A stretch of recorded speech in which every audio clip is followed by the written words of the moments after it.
ಜನವರಿ 22ಕ್ಕೆ ಇಲ್ಲಿ ನಡೆಯಲಿರುವ ಐತಿಹಾಸಿಕ ರಾಮ್ಲಲ್ಲಾ ಪ್ರಾಣ ಪ್ರತಿಷ್ಠಾನ ಸಮಾರಂಭಕ್ಕಾಗಿ ಇಡೀ ಜಗತ್ತು ಕಾಯ್ತಾ ಇದೆ ಎಂದು ಪ್ರಧಾನಿ ನರೇಂದ್ರ ಮೋದಿ ಶನಿವಾರ ಹೇಳಿದ್ದು, ಈ ಸಮಾರಂಭಕ್ಕಾಗಿ ಅಯೋಧ್ಯೆಗೆ ಜನರು ಬಾರದಂತೆ ಮನವಿ ಮಾಡಿದ್ದಾರೆ. ನಗರದಲ್ಲಿ ನವೀಕೃತ ರೈಲು ನಿಲ್ದಾಣ ಹಾಗೂ ವಿಮಾನ ನಿಲ್ದಾಣವನ್ನು ಉದ್ಘಾಟನೆ ಮಾಡಿದ ಬಳಿಕ ಸಾರ್ವಜನಿಕ ಸಭೆಯನ್ನ ಉದ್ದೇಶಿಸಿ ಮಾತನಾಡಿದ ಅವರು, ವಿಕಾಸ್ ಮತ್ತು ವಿರಾಸತ್ ಶಕ್ತಿಯು ದೇಶವನ್ನ ಮುನ್ನಡೆಸುತ್ತದೆ ಎಂದು ಹೇಳಿದರು. ಈ ಮೂಲಸೌಕರ್ಯ ಸಂಬಂಧಿತ ಕಾಮಗಾರಿಗಳು ಮತ್ತೊಮ್ಮೆ ದೇಶದ ಭೂಪಟದಲ್ಲಿ ಆಧುನಿಕ ಅಯೋಧ್ಯೆಯನ್ನ ಹೆಮ್ಮೆಯಿಂದ ಸ್ಥಾಪನೆ ಮಾಡುತ್ತೆ. ಜಗತ್ತಿನಲ್ಲಿ ಯಾವುದೇ ದೇಶ ಇರಲಿ, ಅದು ಅಭಿವೃದ್ಧಿಯ ಹೊಸ ಎತ್ತರವನ್ನ ತಲುಪಬೇಕಾದರೆ ಅದು ತನ್ನ ಪರಂಪರೆಯನ್ನ ಕಾಳಜಿ ವಹಿಸಬೇಕಾಗುತ್ತೆ. ನಮ್ಮ ಪರಂಪರೆ ನಮಗೆ ಸ್ಫೂರ್ತಿ ನೀಡುತ್ತೆ, ಸರಿಯಾದ ಮಾರ್ಗವನ್ನ ತೋರಿಸುತ್ತೆ. ಹೀಗಾಗಿ ಇಂದಿನ ಭಾರತ ಹಳತು ಹೊಸತನ್ನ ಎರಡನ್ನ ಮೈಗೂಡಿಸಿಕೊಂಡು ಮುನ್ನಡೆಯುತ್ತಿದೆ ಎಂದರು.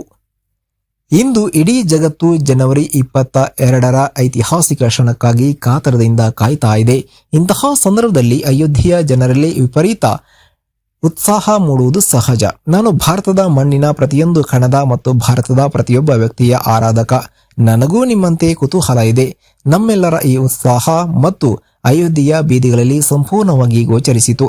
ಇಡೀ ಅಯೋಧ್ಯ ನಗರವೇ ಬೀದಿಗಿಳಿದಂತಿತ್ತು. ಈ ಪ್ರೀತಿ ಮತ್ತು ಆಶೀರ್ವಾದಕ್ಕಾಗಿ ನಾನು ನನ್ನ ಹೃತ್ಪೂರ್ವಕ ಕೃತಜ್ಞತೆಯನ್ನ ವ್ಯಕ್ತಪಡಿಸುತ್ತೇನೆ. ಆದರೆ ಜನವರಿ 22ಕ್ಕೆ ಜನರು ಅಯೋಧ್ಯೆಗೆ ಬಾರದಂತೆ ಮನವಿ ಮಾಡಿದರು. ಜನವರಿ 22ರಂದು ಎಲ್ಲ ನಾಗರಿಕರು ತಮ್ಮ ತಮ್ಮ ಮನೆಗಳಲ್ಲಿ ದೀಪಗಳನ್ನ ಬೆಳಗಿಸಬೇಕೆಂದು ಪ್ರಧಾನಿ ಒತ್ತಾಯ ಮಾಡಿದರು. करोड़ देशवासियों को अयोध्या की इस पवित्र भूमि से प्रार्थना कर रहा हूं, अयोध्या की प्रभु राम की नगरी से प्रार्थना कर रहा हूं। मैं 140 करोड़ देशवासियों को हाथ जोड़ करके प्रार्थना कर रहा हूं कि आप 22 जनवरी को जब अयोध्या में प्रभु राम विराजमान हो, अपने घरों में भी श्री राम ज्योति जलाएं, दीपावली मनाएं। 22 जनवरी की शाम पूरे हिंदुस्तान में जगमग जगमग होनी चाहिए। लेकिन साथ ही मेरे सभी देशवासियों से एक करबद्ध प्रार्थना और भी है। हर किसी की इच्छा है कि 22 जनवरी को होने वाले आयोजन का साक्षी बनने के लिए वो स्वयं अयोध्या आए। लेकिन आप भी जानते हैं कि हर किसी का आना संभव नहीं है। अयोध्या में सबका पहुंचना बहुत मुश्किल है और इसलिए सभी राम भक्तों को, देश भर के राम भक्तों को, उत्तर प्रदेश के विशेष करके राम भक्तों को मेरा हाथ जोड़ करके प्रणाम के साथ प्रार्थना है, मेरा आग्रह है कि 22 जनवरी को एक बार विधि पूर्वक कार्यक्रम हो जाने के बाद 23 तारीख के बाद अपनी सुविधा के अनुसार वो अयोध्या आए। अयोध्या आने का मन 22 तारीख को न बनाए। प्रभु राम जी को तकलीफ हो ऐसा हम भक्त कभी कर नहीं सकते हैं। प्रभु राम जी पधार रहे हैं तो हम भी कुछ दिन इंतजार करें। 550 साल इंतजार किया है, कुछ दिन और इंतजार कीजिए। और इसलिए सुरक्षा के लिहाज से, व्यवस्था के लिहाज से मेरी आप सबसे बार बार प्रार्थना है कि कृपा करके, क्योंकि आप प्रभु राम के दर्शन, अयोध्या का नव्य भव्य दिव्य मंदिर आने वाली सदियों तक दर्शन के लिए उपलब्ध है। आप जनवरी में आए, फरवरी में आए, मार्च में आए, 1 साल के बाद आए, 2 साल के बाद आए, मंदिर है ही। और इसलिए 22 जनवरी को यहां पहुंचने के लिए भीड़भाड़ करने से आप बचिए, ताकि यहाँ जो व्यवस्था है, मंदिर के जो व्यवस्थापक लोग हैं, मंदिर का जो ट्रस्ट है, हमें इतना पवित्र काम उन्होंने किया है, इतनी मेहनत करके किया है, पिछले 3-4 साल से दिन रात काम किया है, उनको हमारी तरफ से कोई तकलीफ नहीं होनी चाहिए। और इसलिए मैं बार बार आग्रह करता हूं कि 22 को यहां पहुंचने का प्रयास हम न करें। कुछ ही लोगों को निमंत्रण गया है, वे लोग आएंगे और 23 के बाद सारे देशवासियों के लिए आना बड़ा सरल हो जाएगा। साथियों, आज मेरा एक आग्रह मेरे अयोध्या के भाई बहनों से, आपको देश और दुनिया के अनगिनत अतिथियों के लिए तैयार होना है। अब देश दुनिया के लोग लगातार हर रोज अयोध्या आते रहेंगे, लाखों की तादाद में लोग आने वाले हैं, अपनी अपनी सुविधा से आएंगे।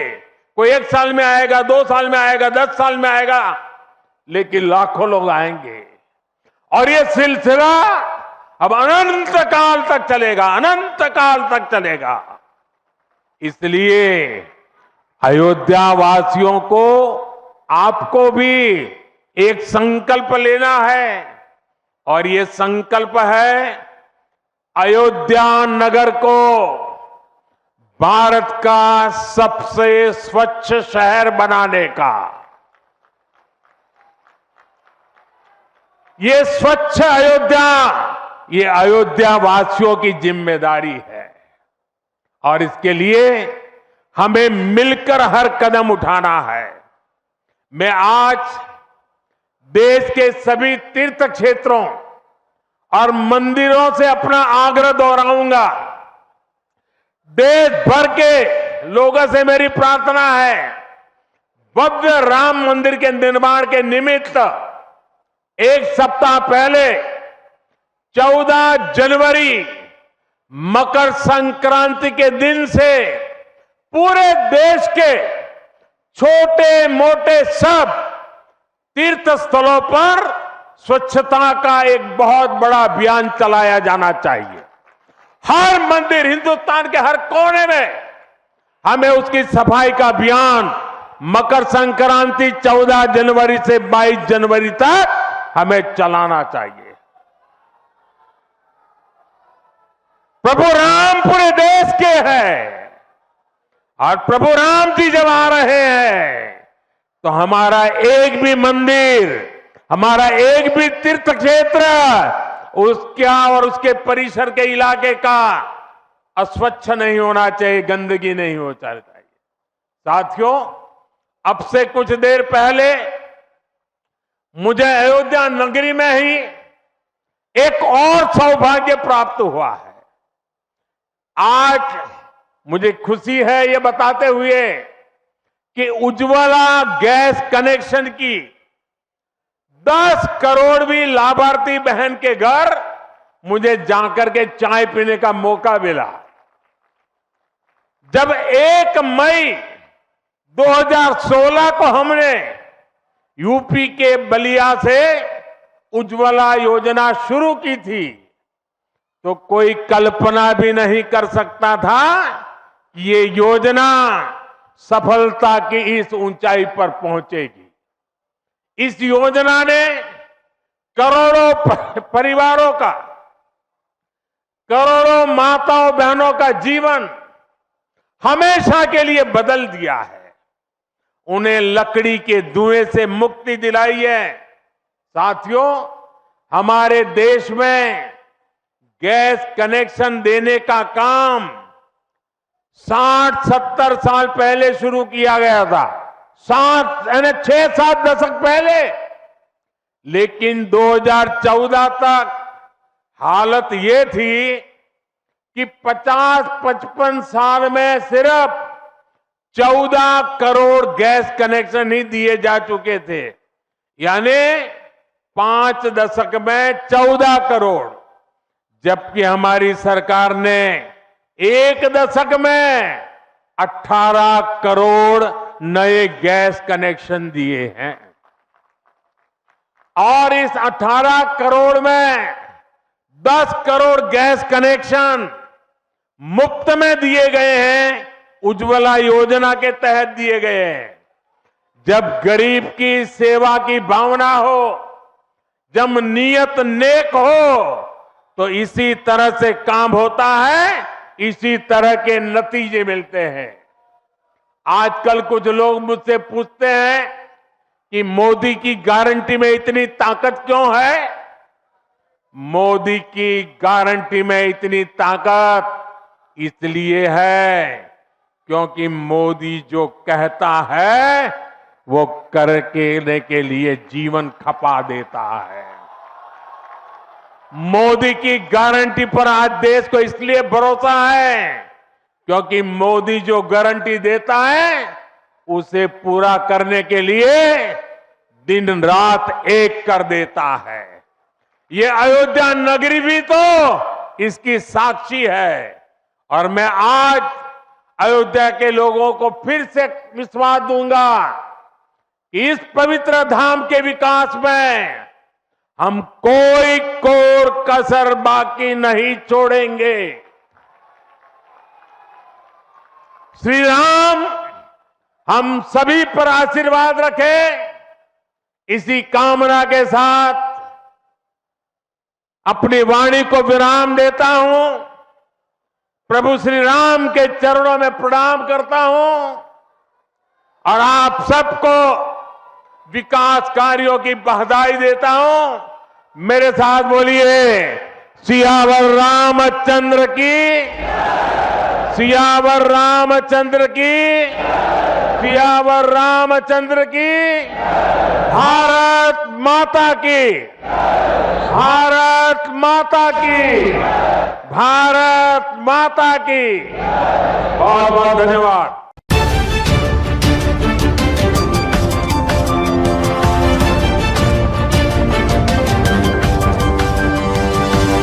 Religion.